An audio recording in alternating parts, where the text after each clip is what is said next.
What is up, losers? I'm Callan, and today I'm going to talk to you about 6 key film theories.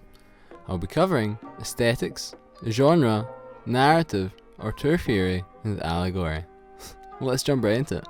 First up, I'll be discussing aesthetics, or more specifically, the ideas of formalism and realism in film. Aesthetics are concerned with film as an art form. This can be studied for filmic techniques, themes, visuals, and representation. Realism focuses on reality without any manipulation from the filmmaker for the use of filmic techniques, choosing instead to use techniques like deep focus and long takes that allow the film to be interpreted by the audience alone, which was an idea presented by the theorist Andre Bazin. These films tend to focus on more social subjects in day-to-day life.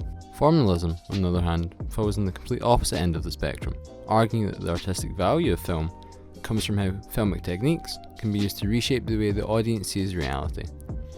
Rudolf Arnheim found that techniques like editing, camera shot, music, angle, and colour can be used to this effect. These films tend to be more stylized and focus on visuals, like Suspiria or Batman Returns. By far the most recognisable aspect of film theory is genre. Simply put, it's a categorisation of film based on the content within it, helping us more easily identify the type of film we're going to watch before we watch it. There are 6 conventions that we can use to identify the genre of a film: narrative, setting, characterization, themes, iconography, and filmic techniques.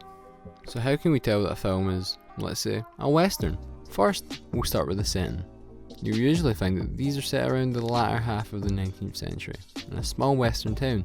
We expect to see a lot of the iconic items we find in a western: horses, 6-shooters, saloons, cowboy hats, dusters, and dynamite.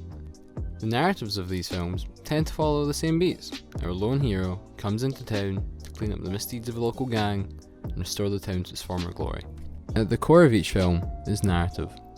A film's narrative is a chain of events, usually consisting of a beginning, middle, and end. One of the most popular of these narrative structures is the 5-point narrative, which was presented by Bulgarian French professor Todorov. I'm not going to try to say his first name. The 5-point narrative structure is often referred to as the classic Hollywood structure.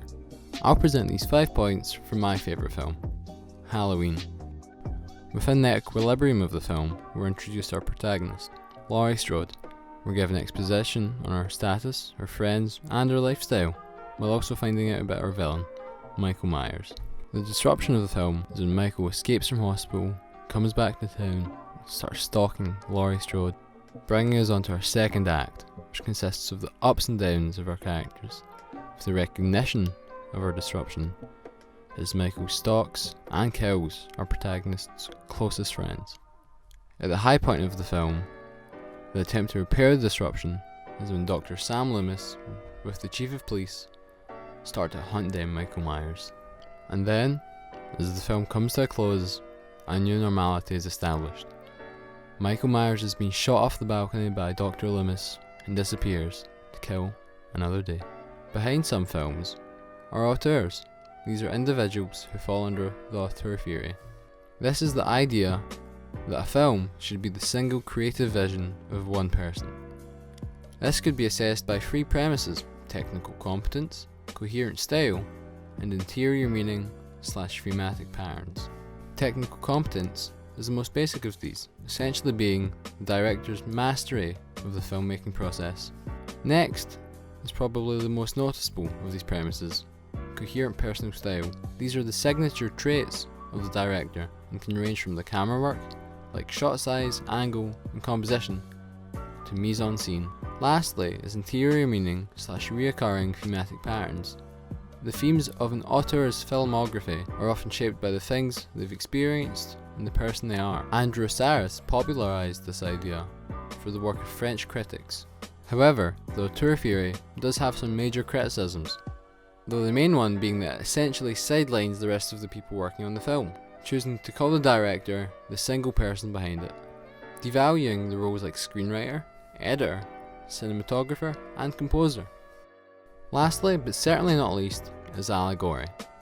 Allegory is when a film holds a deeper meaning throughout its entire runtime. To find an allegorical meaning within a film, we need to look for a few different things. Metaphors are singular actions or events in a film that hold a deeper meaning. Similar to metaphors are symbols, which are instead singular objects or images that, like before, hold a deeper meaning. Lastly are motifs. These are a collection of the previous two that, when placed beside each other, show a greater meaning as a whole. One of the best examples of allegory in the film is Labyrinth, which on the surface is the journey of a young girl trying to save her brother from the Goblin King, but when looked at closer, is an allegorical reading for sexual awakening and the transition into adulthood, which we see for our protagonist Sarah. This transition starts as Sarah's childish actions result in her baby brother being abducted, pushing her to realize that she needs to grow up and become an adult, entering the labyrinth. To show her transition, the film uses a metaphorical motif, the separation from her childish possessions. There are 3 clear examples of this: when Sarah gives the urinating goblin her bracelet as payment, when she gives the wise old man her ring, and finally, this comes to a head when Sarah realizes that if she clings onto these childish items, she'll end up like the hoarder goblin, and will never become an adult. Thanks for watching, losers.